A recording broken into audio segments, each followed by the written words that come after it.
Hello, compassionate and heart-centered leaders. Are you someone who is accomplished with multiple degrees and accolades, but still struggle with a balanced self-regard? No matter how much you achieve, no matter your awards and recognition, you feel that you are never enough. In fact, you are scared that one day people might actually discover that you are a fraud. In this episode, we're going to look at imposter syndrome. I'm going to teach you 3 steps on how to leave the imposter mindset behind for good. You are going to develop true self-respect.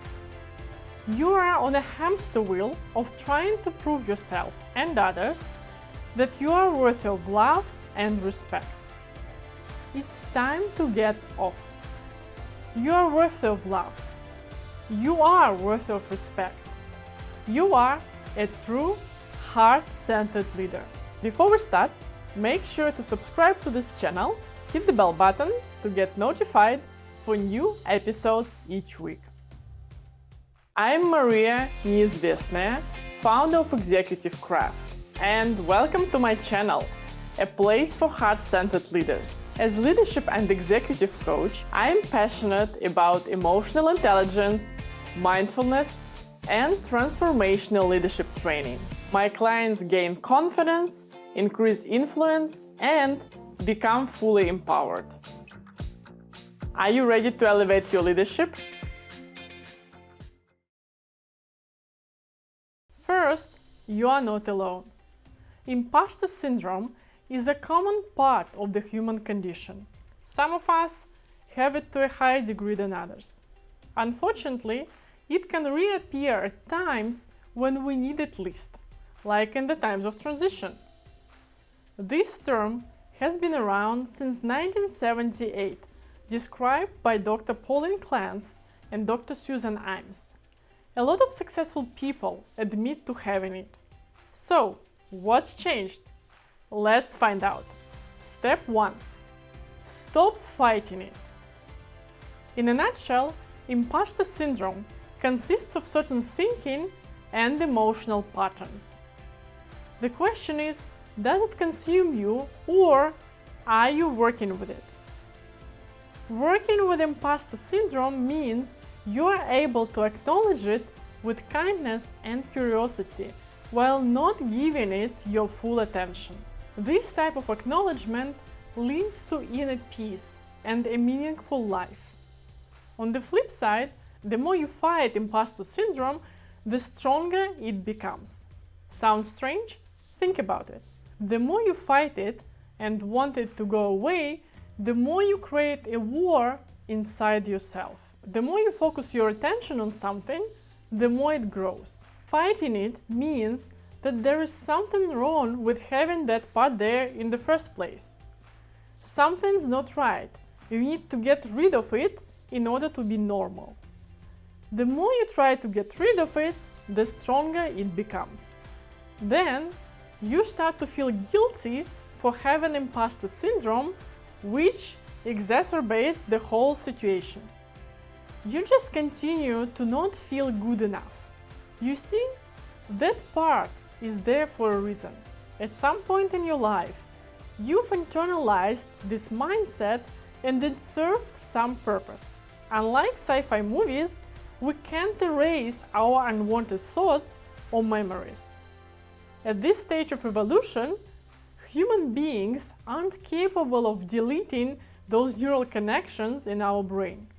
The good news is that we can train our minds to keep things in perspective by having a compassionate attitude about ourselves. So get to know the thoughts and emotions of the imposter and embrace them with kindness. Create space for them and see what happens. Step 2. Stop comparing yourself to others. If you can do one thing for yourself today, as a compassionate and heart-centered leader, just one. Choose this. Stop comparing yourself to others. It's ridiculous, it's unrewarding, it's futile. Just stop it. This unhelpful comparison strategy has many facets. For one, you can compare yourself to an absurd image of perfection, the fantasy that you have created for yourself that's simply unrealistic. If this is the case, you might be interested in watching my episode on Confidence Tips for Heart-Centered Leaders. Just click on the link below. It doesn't end there. We continue to compare ourselves to others, admiring someone else's achievements, real or not, and then beating ourselves up for not being able to produce the same results. Why do we do this? Maybe at some point in your life, probably when you were younger, someone compared you to a classmate, teammate, or another accomplished peer. The person comparing you might have been a coach, a teacher, or a caregiver with good intentions. With time, you've internalized that voice. It gets loudest when you feel most vulnerable, when you start something new or try to do something that you've been scared to do for a long time. I call this voice all other people. It goes like this. All the other people, your age, your profession, etc., fill in the blanks, have XYZ, something positive, while you fill in the blanks, something negative.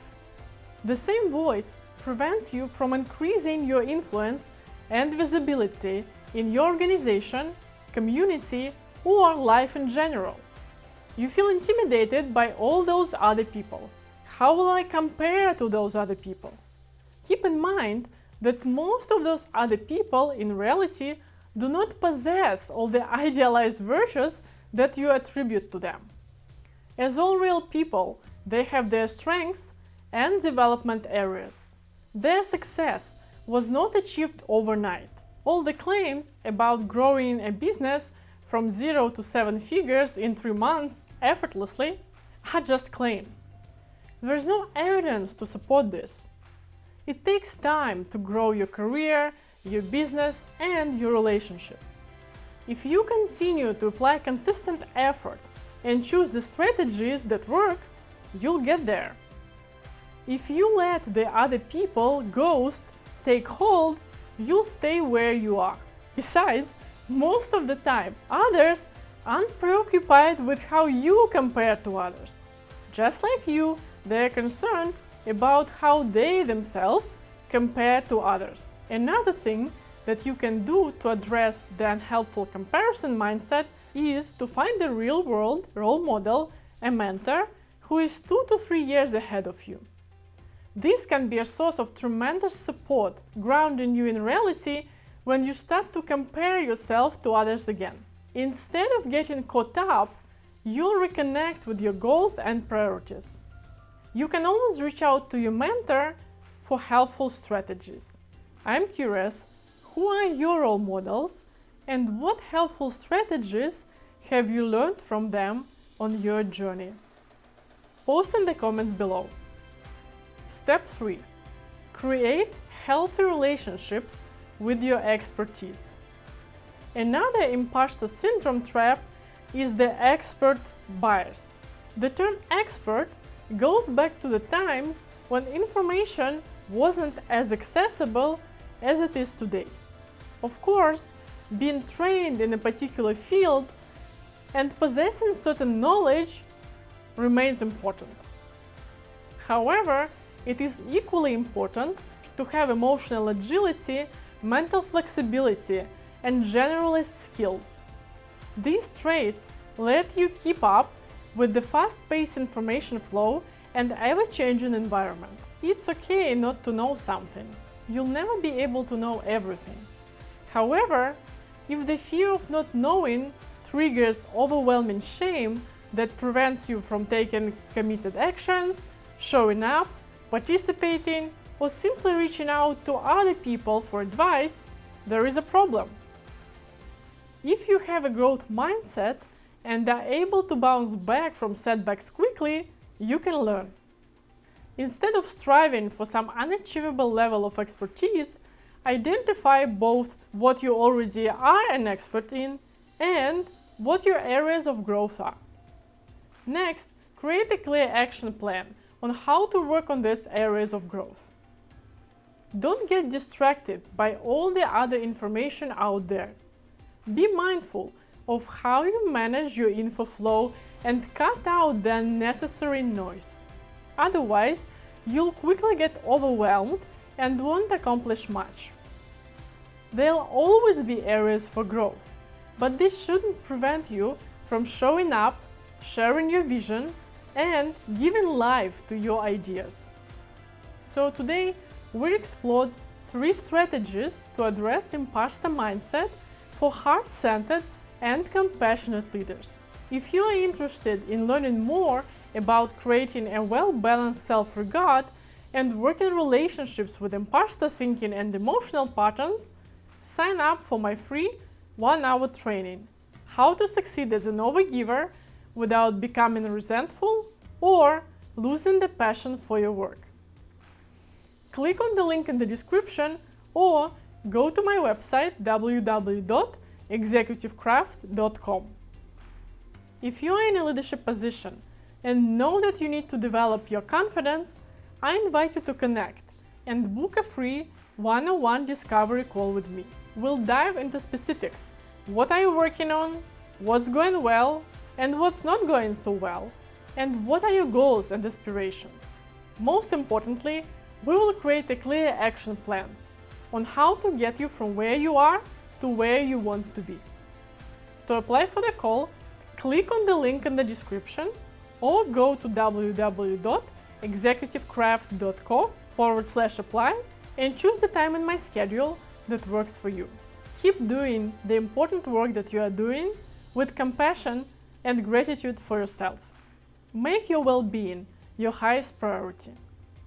If you enjoyed this episode, please give it a like and share it with other heart-centered leaders. And don't forget to subscribe so you don't miss the next week's episode. Stay safe, be well, and I'll see you soon. Bye-bye.